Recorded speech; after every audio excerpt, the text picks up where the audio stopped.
Notre thème que nous allons exploiter aujourd'hui, la force de l'Église en temps de crise. Peuple de Dieu, j'aimerais vous dire ceci. Dès que vous acceptez de faire de Jésus-Christ le Seigneur de votre vie, vous reconnaissez sa souveraineté, sa seigneurie, et surtout, vous acceptez qu'il est le Fils de Dieu, qu'il est mort pour vos péchés, qu'il est ressuscité des morts pour votre justification. Vous croyez que c'est en lui que vous avez le salut et le pardon des péchés. Dès que vous êtes sauvés, vous appartenez à une nouvelle société de personnes. Vous êtes sur la terre, mais vous n'êtes plus de la terre. Vous êtes du ciel où Jésus-Christ est assis à la droite de Dieu et d'où il reviendra pour nous prendre. Vous devez comprendre, peu importe votre race, votre origine, votre statut social, votre niveau intellectuel, vous appartenez à la nouvelle famille de Dieu. Lisons avec vous 2 Corinthiens chapitre 5, verset 10, ce sont des versets que j'ai eu à prêcher, et tous ces versets prennent vraiment leur sens dans des moments pareils. Et je vais parler avec vous. La force de l'Église en temps de crise. L'Église doit d'abord apprendre à reconnaître son identité. Et pour certains, c'est même connaître son identité. Les membres qui composent l'Église doivent d'abord reconnaître qui ils sont. Et pour certains, ils doivent arriver à connaître qui ils sont réellement.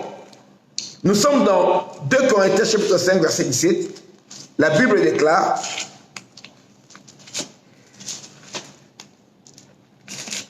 si quelqu'un est en Christ, il est une nouvelle création. D'autres disent, il est une nouvelle créature. Les choses anciennes sont passées. Voici, toutes choses sont devenues nouvelles. Si quelqu'un est en Christ, il est une nouvelle créature ou une nouvelle création. Oh, écoutez-moi bien. Est-ce que quand je me convertis, mon teint change? Mon teint ne change pas. Ma taille ne change pas. Dans l'apparence, je ne change pas. Ma nationalité sur le passeport ne change pas. Mon nom sur la carte d'identité ne change pas. Mais, sur le plan spirituel, quelque chose change. J'ai une nouvelle identité. J'ai une nouvelle destination éternelle. J'appartiens à une nouvelle famille. J'obéis à une nouvelle loi. Et je suis dirigé par un esprit nouveau. Et je suis appelé à faire de nouvelles œuvres. Mon état spirituel de maudit est changé à quelqu'un qui est sanctifié, quelqu'un qui est béni. Je quitte spirituellement une zone géographique pour une autre zone géographique spirituelle. Je quitte les ténèbres pour entrer dans la lumière. La Bible dit: rendez grâce au Père qui vous a transporté des ténèbres au royaume de lumière de son Fils bien-aimé. Et maintenant, en tant que nouveau membre du royaume de Dieu, j'ai une nouvelle identité. Ma condamnation, les choses qui me caractérisaient dans le passé, c'est passé, c'est fini. Je suis béni. Je suis racheté. J'ai une nouvelle destinée. Et les choses sont nouvelles. Et Dieu attend de moi un comportement qui doit être différent de celui que j'avais. Et Dieu attend de moi une attitude qui doit être différente de celle que j'avais avant. Notamment pendant les moments difficiles. Même par rapport au phénomène qui touche l'humanité, qui touche le cœur des gens. Quand ces choses qui arrivent à tout le monde nous arrivent à nous, Dieu attend de nous un comportement différent ou une réaction différente à cause de la nouvelle nature qui est en nous et à cause de notre nouvelle identité. Nous allons tous dans les mêmes écoles. Beaucoup d'entre nous appartenons, sont ressortants de même famille, même tribu, même ethnie. Nous fréquentons les mêmes supermarchés. Nous fréquentons les mêmes hôpitaux. Nous allons dans le travail avec tout le monde, mais la différence est que nous avons une identité qui nous est donnée au ciel et nous avons les promesses de Dieu dans nos vies. Nous avons une espérance bénie. Cette espérance en Christ, nous la possédons comme une encre de l'âme. Elle traverse le ciel où Jésus-Christ est assis à la droite de Dieu. Comprenez ce terme, ce que ça veut dire. Pourquoi l'apôtre Paul a parlé de l'encre? Quand un bateau est sur l'eau, vous savez qu'il n'y a pas de frein dans un bateau. Le bateau navigue. Il part. Surtout à son époque, le bateau n'avait pas de moteur. Il dépendait du voile pour être conduit par le vent. Et puis, il y a un gouvernail. Et puis, il y avait des rames, la force musculaire humaine, pour diriger le bateau.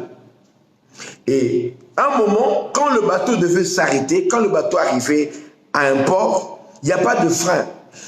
Le bateau peut être emporté par les vagues, partir à la dérive et s'éloigner du rivage de là où vous voulez accoster, là où vous voulez arriver.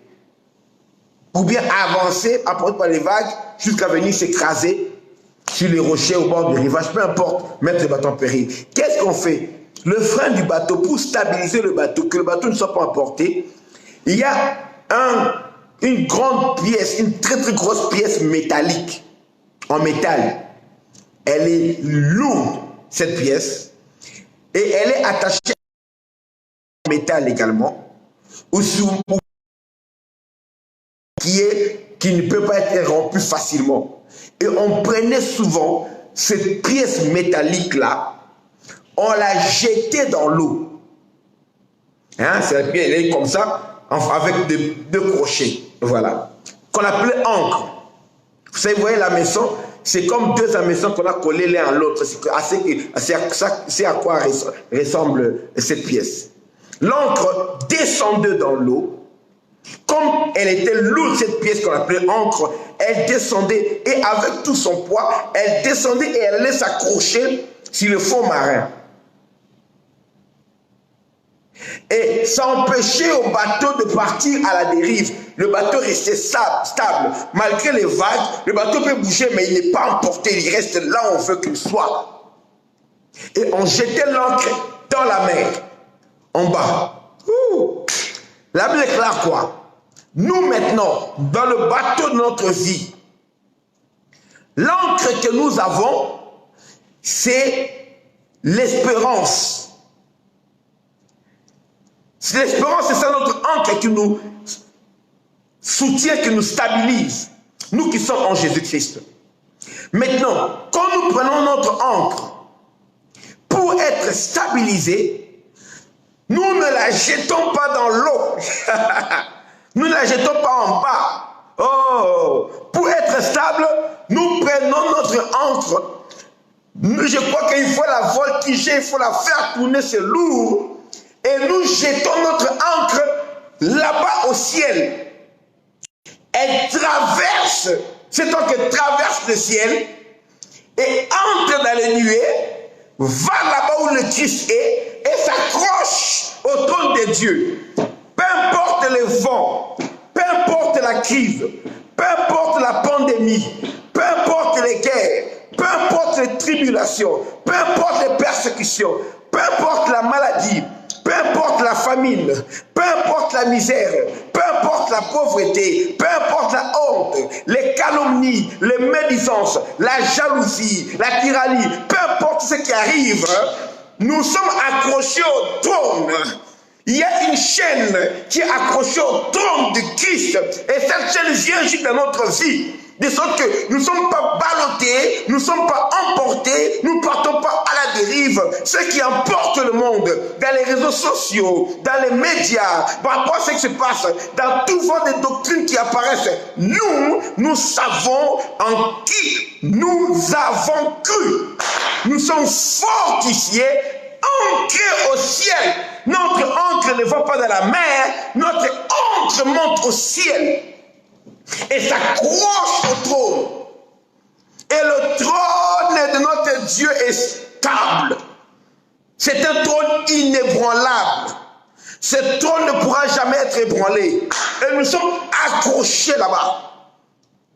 L'espérance du salut, l'espérance de la vie éternelle, l'espérance du secours de l'Éternel qui ne manque pas au jour de la détresse, l'espérance de la protection de Dieu, l'espérance de la guérison de Dieu, l'espérance du pardon des péchés, l'espérance de la provision de Dieu. Nous avons une espérance attachée au trône de Dieu là, et ça stabilise notre vie. Oh, je ne sais pas si tu comprends. Alors, change ta manière de voir ta vie pendant cette crise. C'est la connaissance des promesses de Dieu. Nous ne sommes pas forts à cause des pensées positives. On prêche aux gens du monde la pensée positive. On dit aux gens il faut dégager de bonnes énergies. Nous ne parlons pas de bonnes énergies. Nous ne parlons pas de pensées positives. Nous avons une espérance. Nous avons une attente qui repose sur les promesses de Dieu. Et notre espérance repose sur la personne qui a fait la promesse.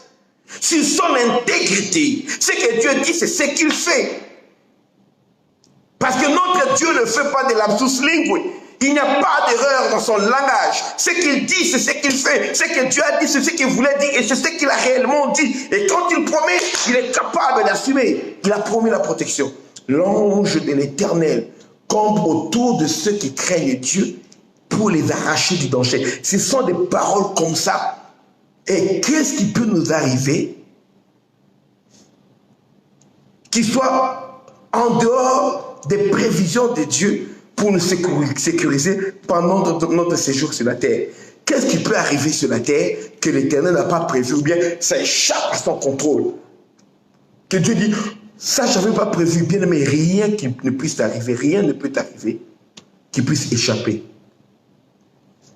au contrôle de Dieu. Ou bien la promesse de Dieu. Dieu ne contrôle pas tout dans la vie des hommes. Mais chez ceux-là qui l'invoquent, Dieu vient pour intervenir et prendre le contrôle de leur vie. Parce que Dieu n'est pas un dictateur. Même dans Apocalypse 3, verset 20 dit, je me tiens à la porte, je frappe. Si quelqu'un entend ma voix, ouvre, j'entrerai et je souperai avec lui, avec moi. Il ne dit pas, je me tiens à la porte, je casse parce que je casse la porte. Et non, je me tiens, je frappe. Je dois l'entendre ouvrir, lui donner la place de choix et qui commence. Tu veux donner la place de Jésus-Christ, la place dans ta cuisine? C'est toi. Pour seulement avoir la nourriture. Tu veux seulement donner Jésus la place dans ta chambre pour faire des beaux rêves? Oui. Donne à Jésus une place de choix. Seigneur, règne. Et à partir de cette pièce, dirige toute ta maison. Là où tu laisses Jésus-Christ prendre position, c'est de là qu'il va agir dans ta vie. Quelle place tu donnes au Seigneur? Quelle place tu donnes au Seigneur? Alléluia.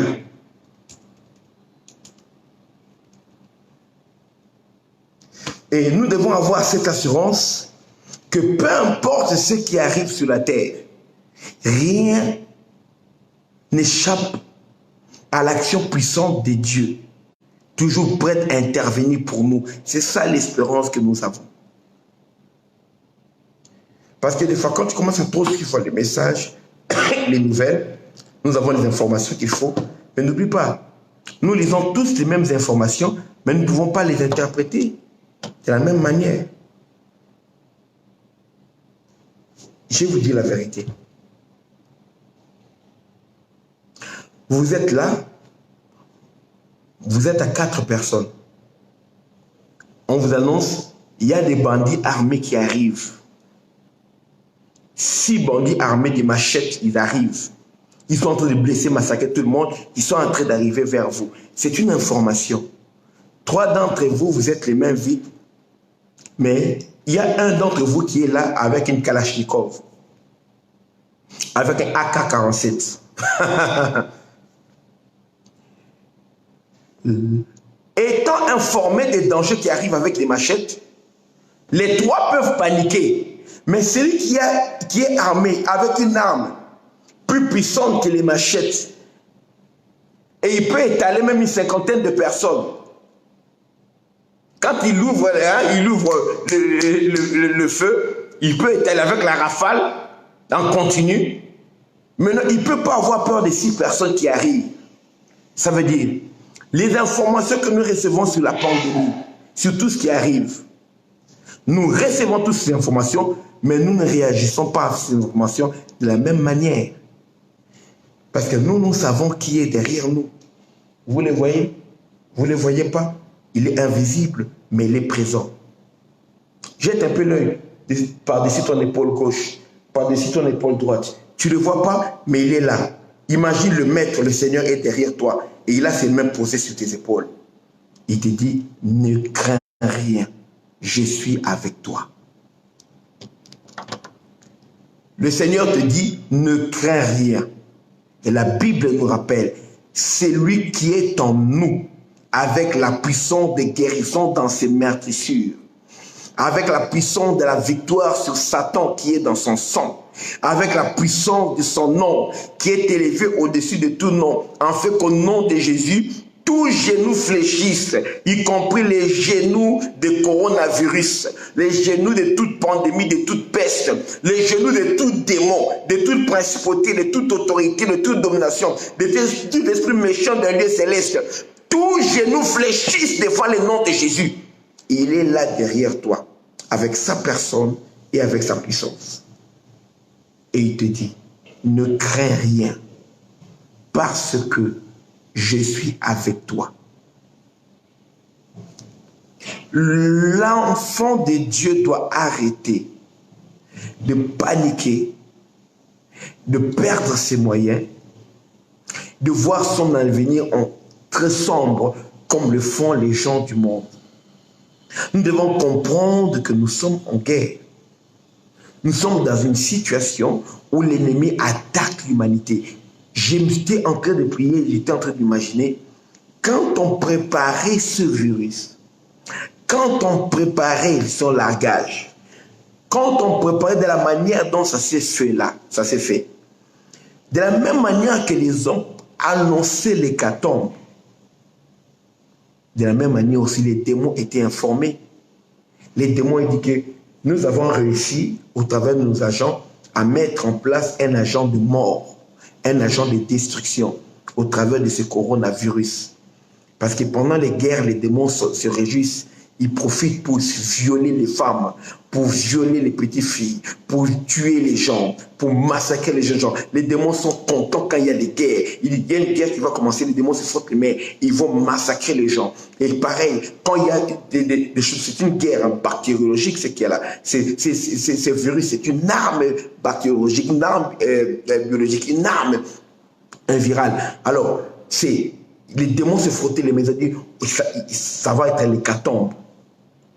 Et quand les gens ont commencé à mourir, les démons ont commencé à battre les mains, à sursauter, à se réjouir, à acclamer. Je vous le dis, le ciel ne peut pas se réjouir. Les familles sont endeuillées, même les familles de certains enfants de Dieu.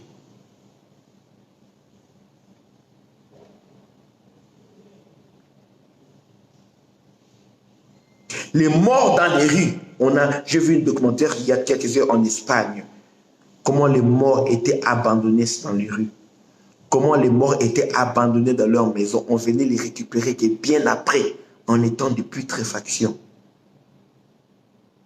On les laissait là, c'est affreux, en Europe. Vous imaginez cela? Vous avez vu ce qui s'est passé en Italie. Les démons étaient contents d'avoir pu achever la vie des gens. De travers cet instrument qui est lâché dans la nature. Mais toi, enfant de Dieu, tu dois comprendre que pendant la crise, on ne se comporte pas de la même manière. Je répète, pendant la crise, on ne se comporte pas de la même manière que quand on est dans un temps normal. Non. Dans la guerre, on laisse place aux choses prioritaires. Certains loisirs sont mis de côté jusqu'à ce que les choses redeviennent calmes. Mon père spirituel, de Dieu, qu'après je parlais avec lui quand il m'a appelé pour mon anniversaire, il a dit, en temps de crise, il y a la foi de la crise et il y a la prière de la crise. En temps de crise, on n'a pas la foi de la même manière. En temps de crise, on ne fait pas la prière de la même manière. On prie comme en temps de crise. Et on a une foi qui doit dépasser la foi normale. Où tu sais que les choses sont normales, tu sors dans la vie, tu es en sécurité. Mais quand tu sors, le virus est dehors, la mort est dehors. C'est comme nous qui avons connu les pays de guerre. Quand tu sors, tu pries en réalité pour que tu n'attrapes pas une balle perdue. Pendant qu'il y avait des conflits ici à Kinshasa ou bien quoi, des pièges. Quand tu sors, tu pries pour que tu n'attrapes pas une balle perdue.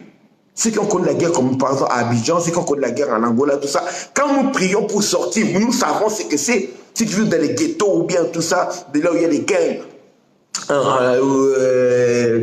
partout à Los Angeles, à New York, bien ceux qui vivent dans les taux tyranniens, encore bien à Yoville, peu importe, à Johannesburg, en Afrique du Sud, tu savais que quand tu sors, tu dois prier pour que, en sortant, que Dieu te garde, parce que la mort est en train de se répandre de manière anormale, parce qu'il y a un danger. Pendant la crise, on a la foi de la crise. On a la prière de la crise. On a une attitude qui doit convenir pour tout ce qu'on fait en temps de crise. Jésus-Christ a prié normalement, mais au jour qui approchait sa mort, il a adressé des prières avec des grands cris à celui qui pouvait le sauver de la mort. Bien qu'il fût fils, et il a été exaucé à cause de sa piété. C'est-à-dire qu'il y a des prières, je te rends grâce. Il y a des prières, je ne les ai pas fait, je te rends grâce. Il a prié, oh Père, s'il te plaît, je t'en prie mon Père, éloigne de moi cette coupe. Seigneur, mon Dieu, éloigne de moi. Je ne veux pas cette coupe, éloigne de moi cette coupe, c'est trop dur. Être séparé de toi. Il priait avec des grands cris. Des grands cris. Jusqu'à ce que même sa sueur se transforme en grumeaux de sang. Mais sur le plan médical, on a dit que certains de ses nerfs avaient éclaté. Ça arrive quand les nerfs éclatent et le sang qui souhaite là, ça se mélange à la sueur et ça arrive. Il faut comprendre, lui, on ne prie pas n'importe comment. En temps de crise, Seigneur, je te prie, protège-moi des coronavirus ici. Alléluia. Seigneur Jésus, tu pries, tu as sommeil, tu dors, tu pries en somnolant. La vie de ta famille, ce n'est même pas par rapport au virus, mais par rapport à l'esprit de l'antichrist qui est en train de prendre possession du monde. Jésus a dit, quand le Fils de l'homme reviendra, est-ce qu'il trouvera la foi sur la terre?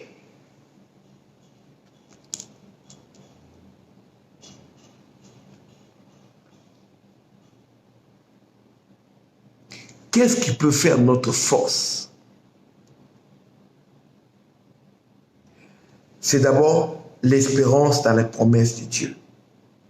Nous savons que celui en qui nous avons cru est grand et puissant.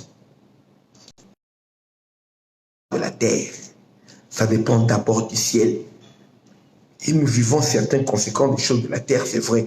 Mais ma vie à moi, ça dépend. Si tu renonces à regarder le ciel comme la source de ton salut, de ta protection, de ta provision, c'est ton problème. Là, tu tombes directement sur les régimes du gouvernement humain. Là, tu deviens quelqu'un simple qui vit selon les aléas des choses qui passent sur la terre. Nous sommes de la terre, nous sommes sur la terre, mais nous ne sommes pas de la terre. Dieu nous a fait des citoyens de son royaume. Ma vie dépend de Dieu. Écrivez un peu, écrivez. Ma vie dépend de Dieu. Écris un peu là. Écris, ma vie dépend de Dieu. Fais le commentaire.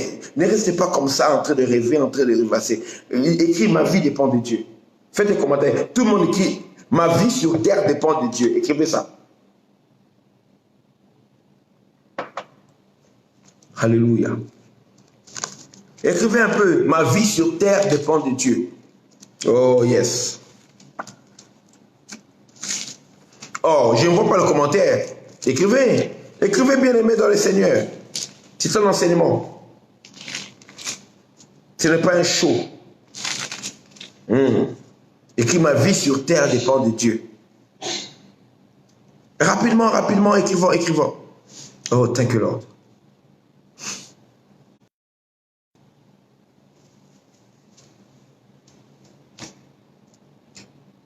Merci, Lionel.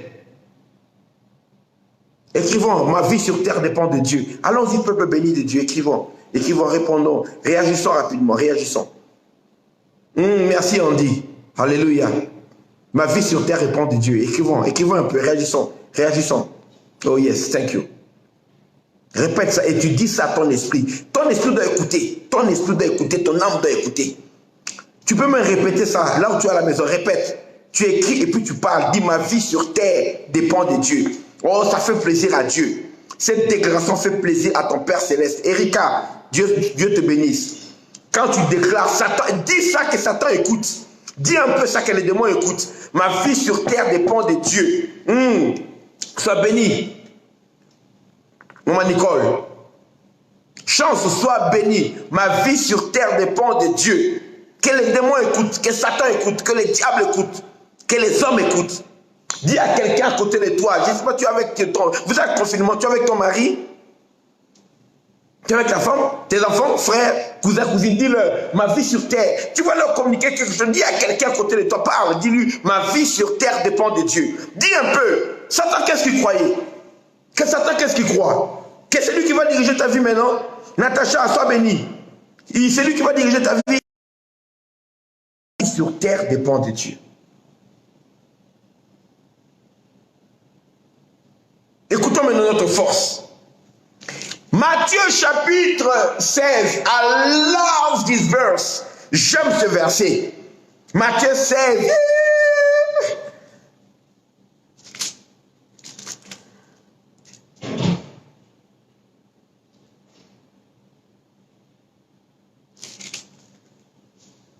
Verset 18. Matthieu 16, 18.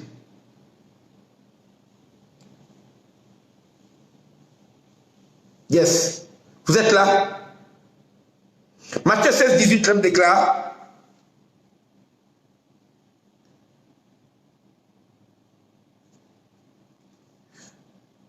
Et moi, je te dis,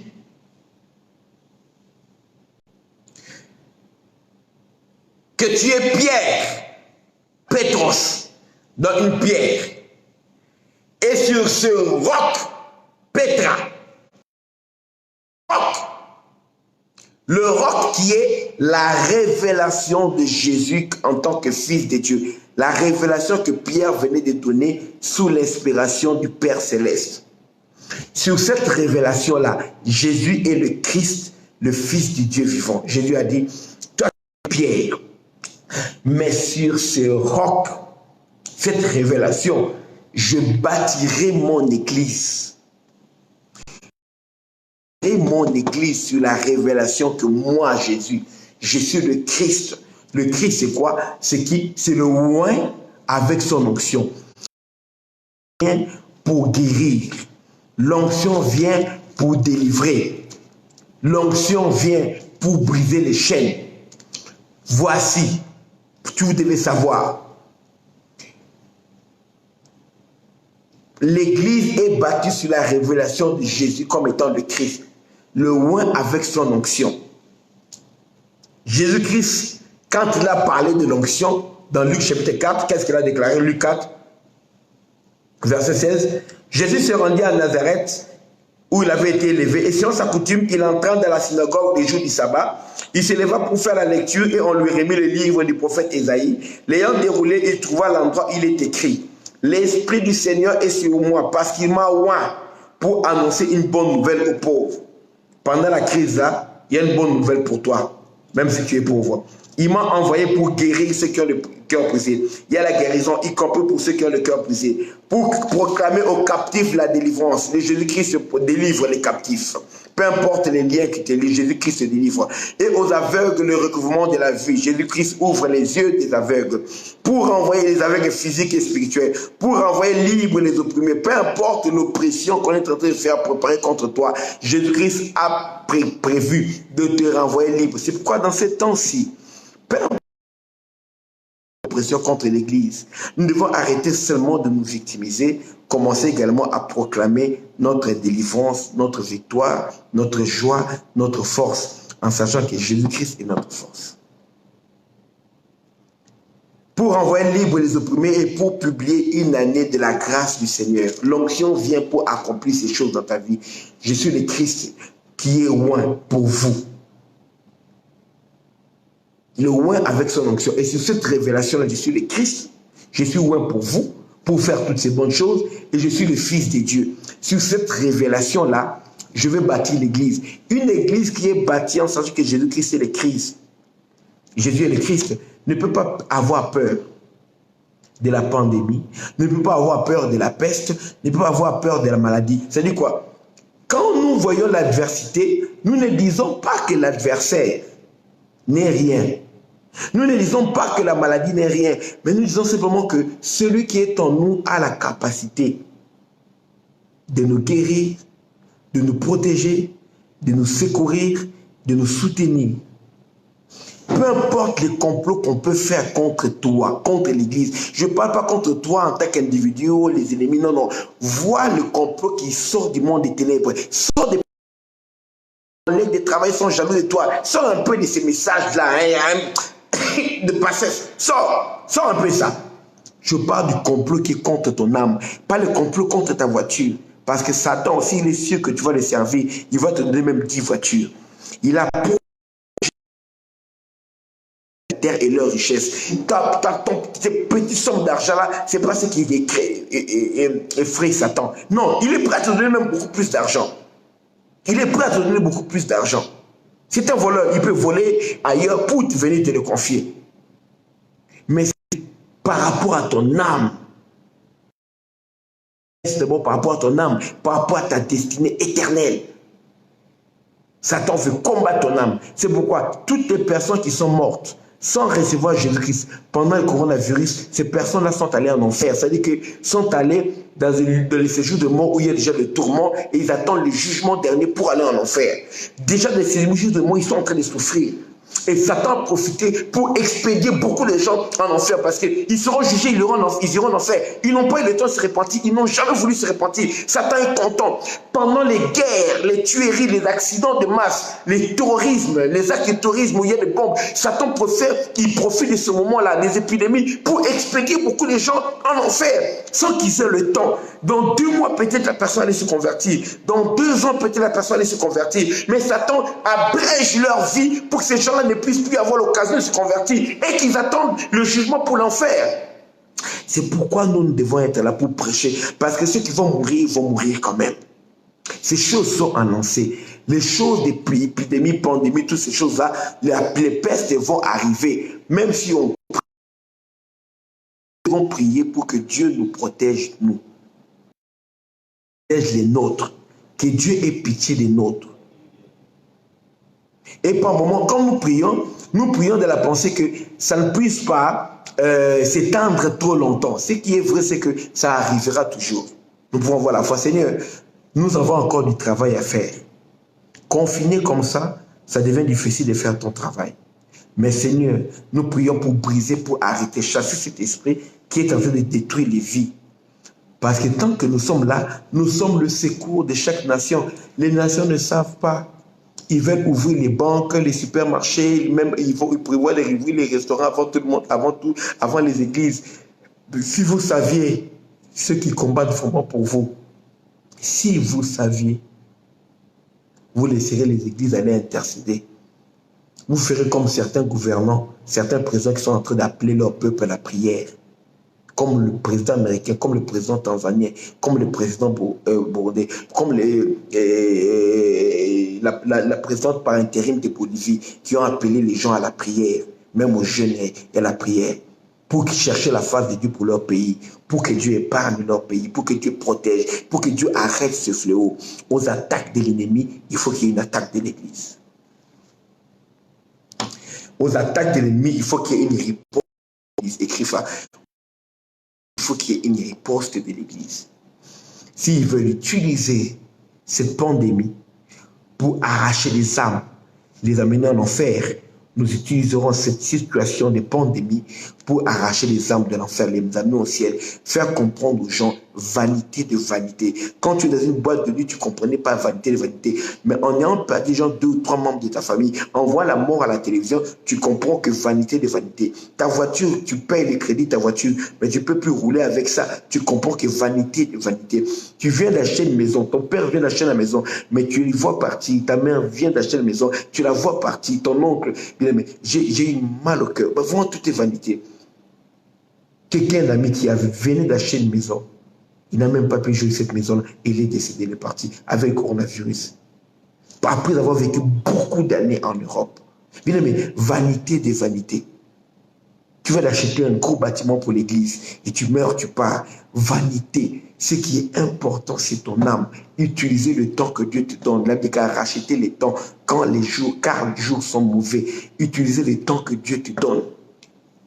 Parce que le plus important, c'est pas seulement la maladie, c'est le complot contre ton âme, contre l'âme de ton mari, l'âme de tes enfants. Satan veut vous arracher, l'âme de ta femme, Satan veut vous prendre, l'âme de tes frères et sœurs, Satan veut les prendre. Il payerait tout ce qu'il faut. Si pour avoir ton frère, il faut des Lamborghini, Satan serait prêt à donner des Lamborghini, à donner des Bugatti, rien que pour avoir l'âme de ton frère, de ta sœur. Et à dépenser des diamants pour avoir. Parce que Jésus a dit, que gagnerait-il le monde entier? Et que servirait-il à un homme de gagner le monde entier s'il perdait son âme? Donc devant Jésus-Christ, l'âme de quelqu'un a plus de valeur que tous les trésors et toutes les richesses de la terre. C'est ton âme, bien-aimé. C'est ça le combat qu'on doit mener. Dis Seigneur, utilise mon téléphone pour gagner les âmes. Pendant le confinement. Utilise mon argent pour gagner les âmes. Utilise ma bouche pour gagner les âmes. Utilise-moi. Utilise-moi. Mon ordinateur, ma connexion Internet. Utilise-moi pour gagner les âmes. Ce n'est pas seulement la connexion que tu as là pour regarder Netflix. Que Dieu l'utilise pour gagner les âmes.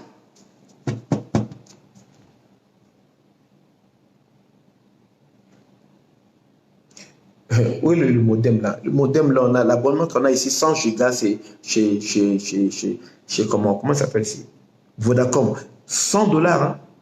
100 $ pour avoir 100 gigas. On a les 100 gigas là-bas, combien? 40 €, 40 € et tout, je ne sais pas, 40, 30 des abonnements qu'on a. Ici, c'est 100 $. Et je n'ai même pas fait un mois avec ça, ça fait 2 semaines.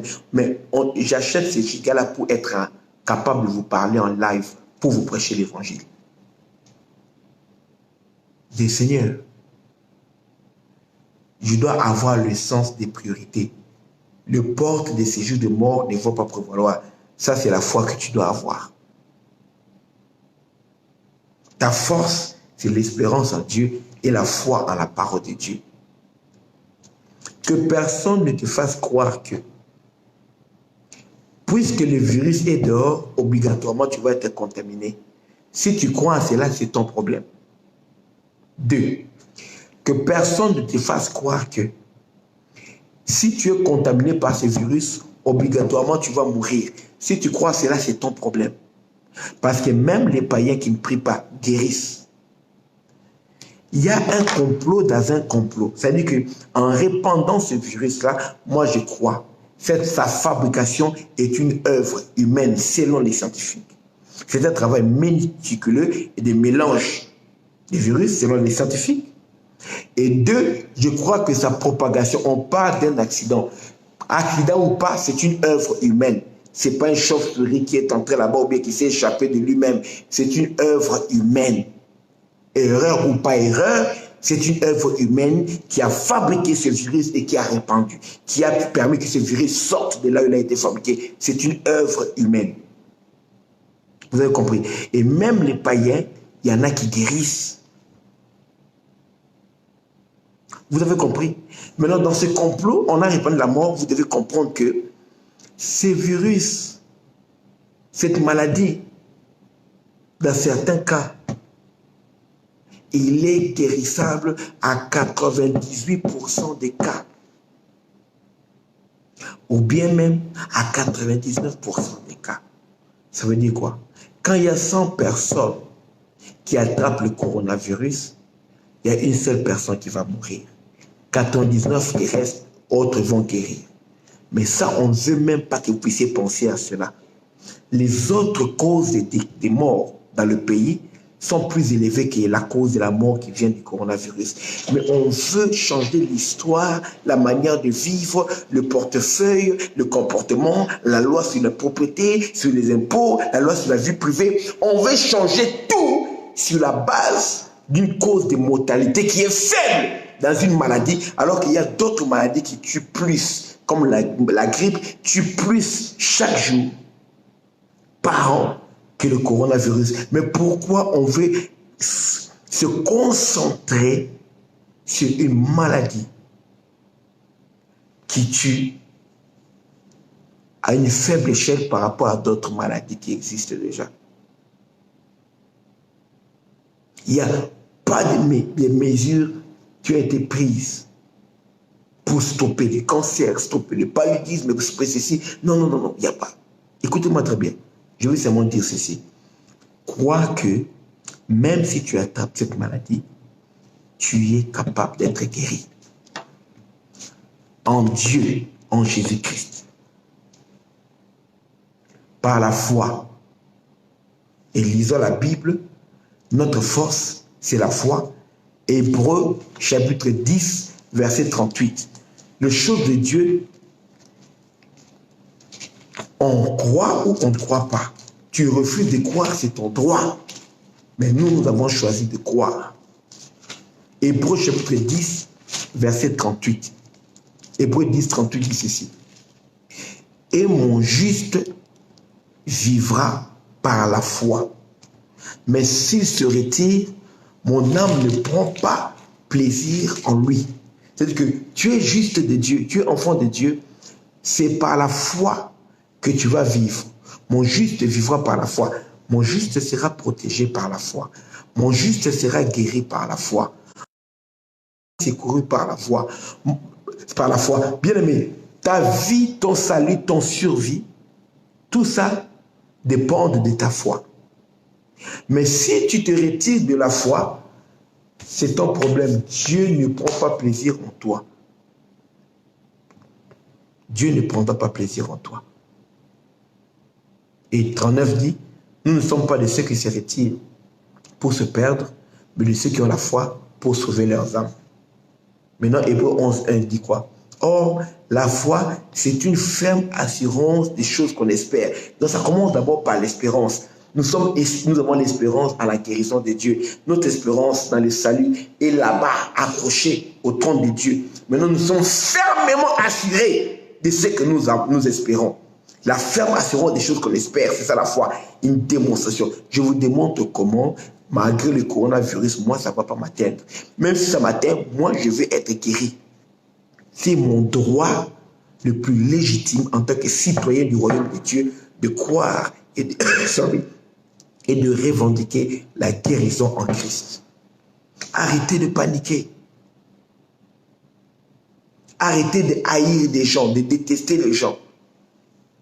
Commencez à détester les personnes à cause de cette maladie. Oh, l'autre là, on ne va pas aller. Parce que maintenant, on va chercher à pister les gens. J'ai vu en Belgique, on veut faire un lycée, on veut faire un programme. On a créé tout un organisme pour pister les malades. Savoir où est-ce qu'ils vont aller. Et puis après, on va les parquer peut-être comme les bêtes. Je ne sais pas ce qui va arriver. Mais arrête de commencer à indexer les gens. Même si la maladie est là, tu peux être guéri. Coronavirus ne veut pas dire la mort absolue. Qui t'a dit ça? Coronavirus ne veut pas dire la mort absolue.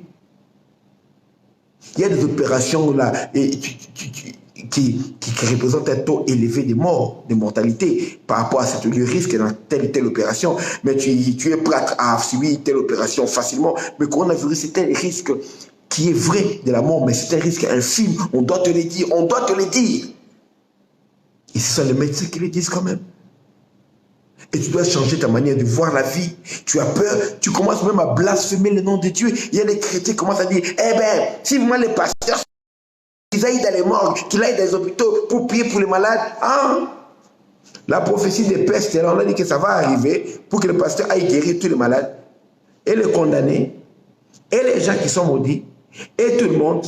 Bien aimé, le problème c'est quoi? Des fois, tout ce qui arrive dans ces maladies, ça emporte même les bons. Même les gens bien, ça les emporte parce que nous vivons en société. Même les gens qui ont un bon cœur, même les enfants de Dieu, nous sommes des fois souvent emportés. Mais ces pestes-là, ce sont des jugements sur les habitants de la terre.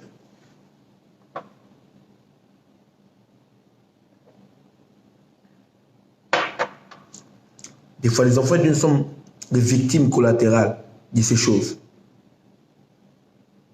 Ceux pour qui nous prions pour la guérison, nous prions pour que Dieu leur manifeste la miséricorde, sa miséricorde.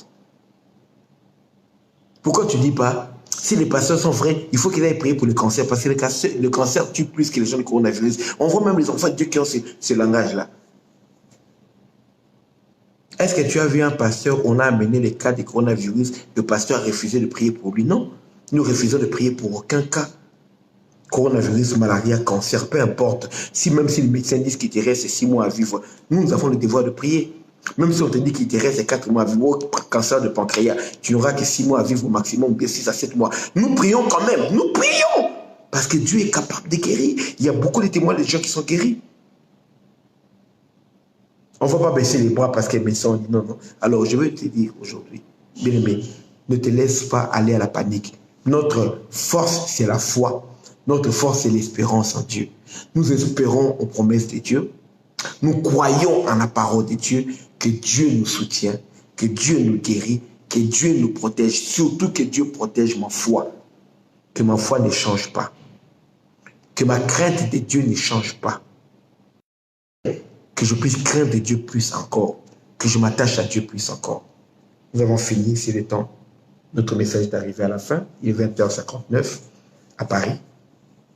Je vais prier avec vous. Seigneur, merci. Je vais recommander toute personne qui a écouté ce message, particulièrement tes enfants, et ceux-là qui étaient bouleversés par la crainte, la peur, parce que l'ennemi règne par la peur. Jésus vient nous redonner la confiance, l'assurance. Nous avons une identité au ciel. Nous sommes enfants de Dieu. Nous ne sommes pas condamnés avec ceux du monde. Nous avons l'espérance du salut. Notre espérance a traversé le ciel, s'est accrochée à ton trône. Et nous ne sommes pas ballottés à tout vent de doctrine, nous ne sommes pas ballottés par les informations, par ce qui arrive dans ce monde. Nous sommes fermement assurés de ta protection, de la sécurité que nous avons en Christ. Ce sont les actes rédempteurs du salut que nous bénéficions. Tes anges campent autour de nous pour nous arracher de tout danger. Merci. Imprime cela dans le cœur de toute personne qui a écouté ce message aujourd'hui, dans le cœur de tes enfants. Ceux qui ont écouté ce message, qui n'ont pas encore cru en toi, Jésus, comme Seigneur Sauveur, touche leur cœur par le Saint-Esprit qui te donne leur vie et qui viennent à toi. Les chrétiens qui avaient abandonné la foi, qui avaient abandonné leur espérance, qui s'étaient laissés être tourmentés, torturés par les nouvelles de ce monde, restaure leur foi, fortifie leur foi, relève-les, restaure leur crainte de Dieu, restaure leur vie de sanctification, restaure leur amour pour toi, restaure leur vie de prière. En temps de crise, ce sont des prières de crise, ce sont des prières de feu, des prières de consécration, des prières d'intercession, des prières de combat, aussi des prières de supplication. Sauver nos âmes de la séduction de ce monde, la séduction de la terre. Nous puissions prier comme l'épouse, viens, nous voulons ton retour.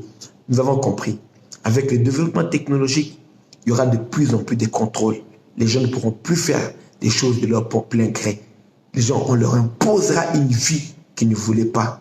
Seigneur, viens nous délivrer. Jésus, reviens. Maranatha, nous avons besoin de toi. Et avec toi, nous régnerons.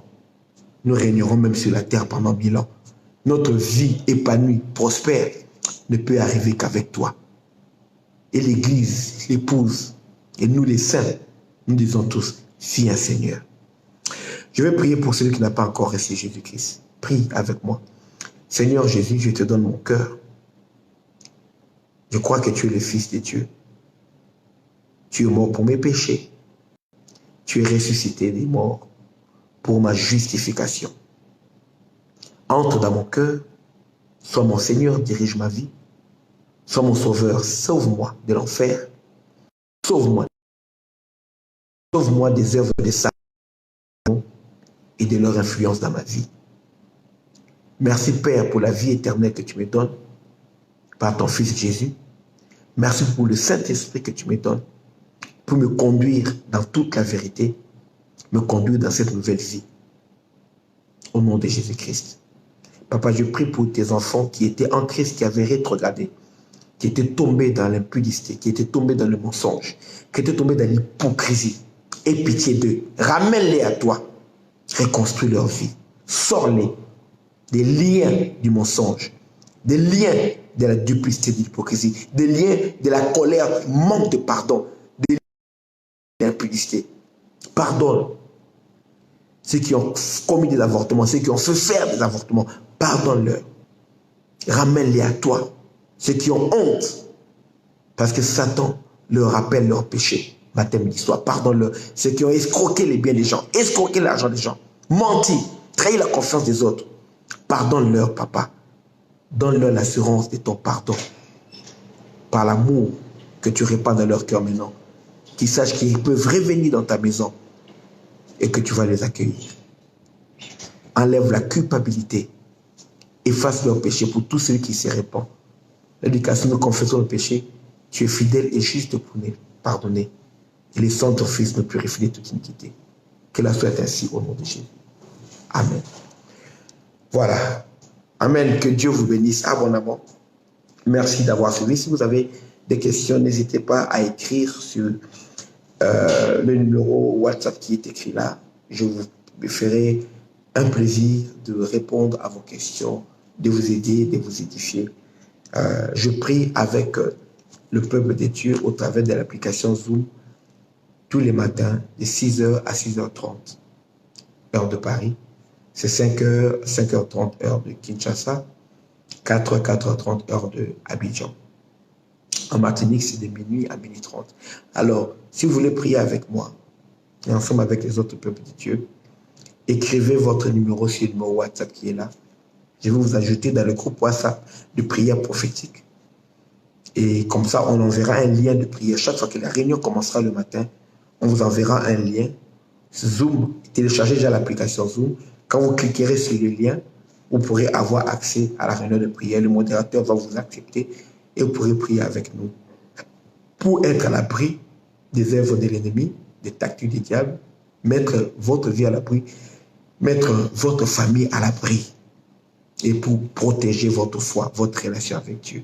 Protéger aussi vos promesses, l'héritage, votre travail, votre vie, votre mariage. Satan veut détruire les familles. Protégez vos proches par la prière. Que Dieu vous bénisse abondamment. Nous nous retrouvons donc le dimanche. Je prêcherai en direct ici à 11h heure de Paris. Et puis ce sera 10h heure de Kinshasa. Donc vous pouvez vous connecter avec nous pour la prière sur Zoom. À partir de 10h heure de Paris, de 10h à 11h, nous faisons l'intercession. Et puis à 11h, je serai maintenant en direct sur Facebook pour prêcher. Que Dieu soit avec vous. À très bientôt. C'est votre ami le docteur Samuel Elwaband. Merci.